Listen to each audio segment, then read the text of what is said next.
Today, the Commission has issued a fine of €120 million to X for breaching the Digital Services Act. Oh, yourself. Is that clear? I hope it is. Elon Musk absolutely destroyed Ursula von der Leyen the moment she pushed a €120 million fine onto X. On the surface, Brussels claims they caught a dangerous violation, a serious breach of the Digital Services Act. But once you break down the events, the reality becomes far more uncomfortable for the European Commission. They went after Musk because he was a threat to them. And honestly, the speed of this penalty tells its own story. If you believe that this is the one part of your business where you will be beholden to those who have this view, what do you do? Why? Because if the DSA was truly the issue, then where were these investigations when Facebook was drowning in political scandals, when TikTok was facing national security warnings, or when Google shifted billions of euros through tax loopholes? This is the first ever fine under the DSA. X has indeed breached its transparency obligation under the DSA. The law existed back then too, yet none of those companies received a penalty anywhere close to this scale. So why did the hammer fall only when Elon Musk entered the picture? That difference alone reveals the political calculation behind the decision. Now when we cut through all the noise and read the official documents, the reason behind the fine becomes surprisingly simple. The European Commission claims that X violated three core parts of the Digital Services Act. First, they argued that Musk's paid verification system created confusion because users could not easily tell who was officially verified. This includes X's blue checkmark. It deceives users. Anyone can pay to obtain the verified status, and X does not meaningfully verify. Second, they claimed that X failed to provide enough transparency about political advertising. Third, they accused X of blocking researchers from accessing public data that is normally used to study political trends. These are the 3 points that built the foundation for a €120 million penalty, but none of them prove malicious intent or real public harm. They simply show a disagreement over how Musk chooses to run his platform. Includes X advertising repository, which does not work properly, and X doesn't provide effective data access. Now come on, let me tell you the real reason behind this entire drama. The reason you and I already know, but very few people are brave enough to say aloud. Calling out the European Commission is treated like a diplomatic crime because the institution has built a reputation of being untouchable. But when you examine how the Digital Services Act actually works, the picture becomes too obvious to ignore. The European Commission slapping Elon Musk and X with a $140 million fine today, saying that the platform violated transparency rules under the EU's new Digital Services Act. The Commission has the legal authority to fine a platform up to 6% of its global revenue, and that power alone creates an unequal relationship. It means Brussels can financially crush a company on any given day if it decides that cooperation has become inconvenient. X became the target not because it broke the most rules, but because it created the most resistance. Lack of transparency on advertisers and targeting during campaigns. Blocked researcher data access. Failure to provide mandatory data on views, likes, and engagement. The Commission's concern has nothing to do with a few verification badges or advertising labels. Their concern is political influence. According to the Reuters Institute's 2024 Digital News Report, X became the most politically impactful platform in Europe, outperforming Facebook, Instagram, and TikTok for political discussion, election narratives, and political mobilization. Paid blue checkmark. Misleads users about authenticity. Verified badge no longer reflects real identity. Missing advertising register. This matters because Europe is heading into a crucial electoral cycle.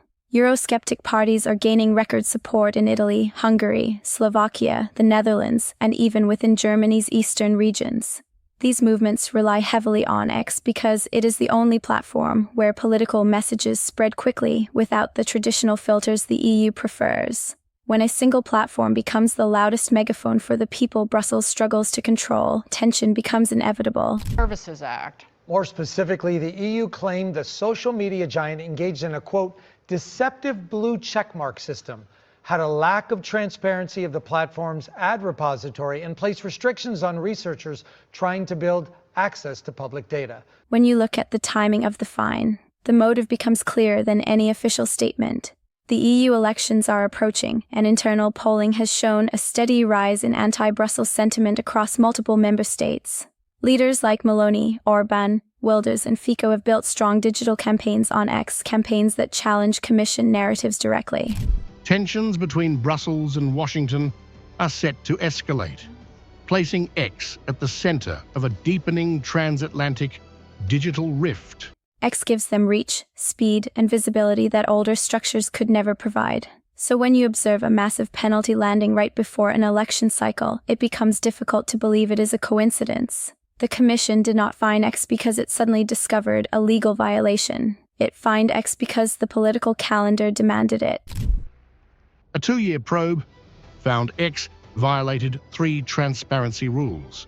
The paid blue checkmark now risks misleading users about account authenticity. This fear of political disruption is the true catalyst. Internal reports from Brussels, some leaked to Politico, described X as a high-risk amplifier of anti-EU narratives. That label alone explains why the Commission moved so aggressively. They were not afraid of misinformation, they were afraid of momentum. Studies from the Reuters Institute also confirm that X shows significantly higher engagement for right-leaning and anti-establishment political content. In simple words, the platform gives oxygen to movements that challenge the European Commission's authority. And when institutions feel their authority slipping, they respond with regulation, not debate. 40 million euros is a lot of money. The European Union was itself spreading misinformation about what was going on. It said that it wasn't content moderation, which is the word they use for censorship. The most telling part is how the penalty affects the platform. 20% of X's European-based political traffic comes from users who follow anti-establishment leaders, which means any attempt to restrict the platform indirectly restricts those voices. Brussels understands this perfectly. They know that shaping digital spaces shapes political outcomes. By punishing X, they are not simply enforcing a rule, they are signaling that the Commission reserves the right to regulate the political environment under the cover of digital safety. And that is precisely why Musk's pushback was so powerful. He did not argue the technicalities, he attacked the intention.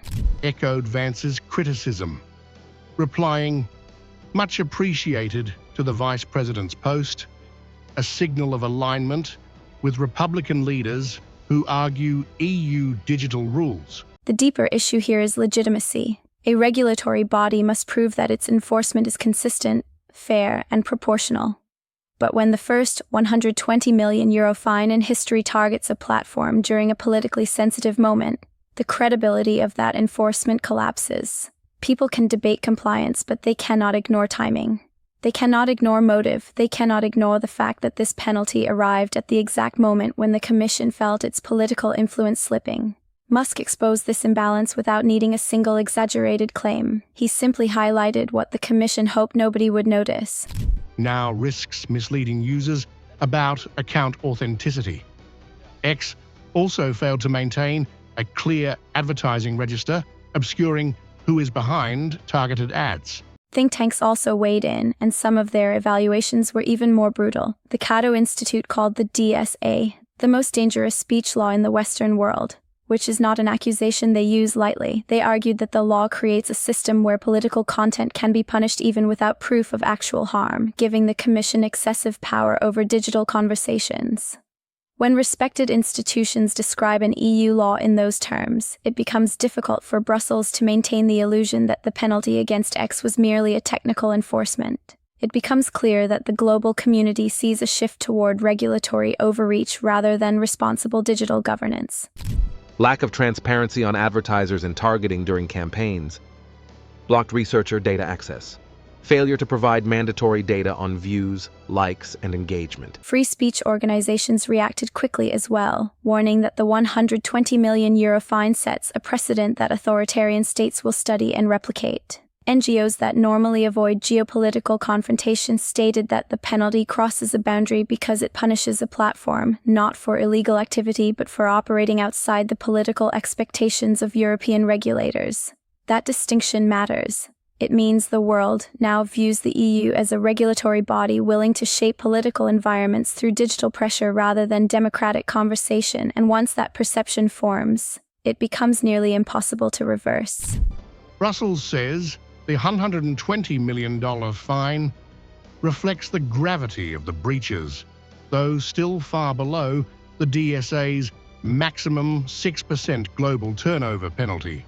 International analysts added another layer to this backlash by pointing out something many people inside Europe ignore. They argued that the EU is projecting power because it has lost influence almost everywhere else, especially in its relationship with the United States.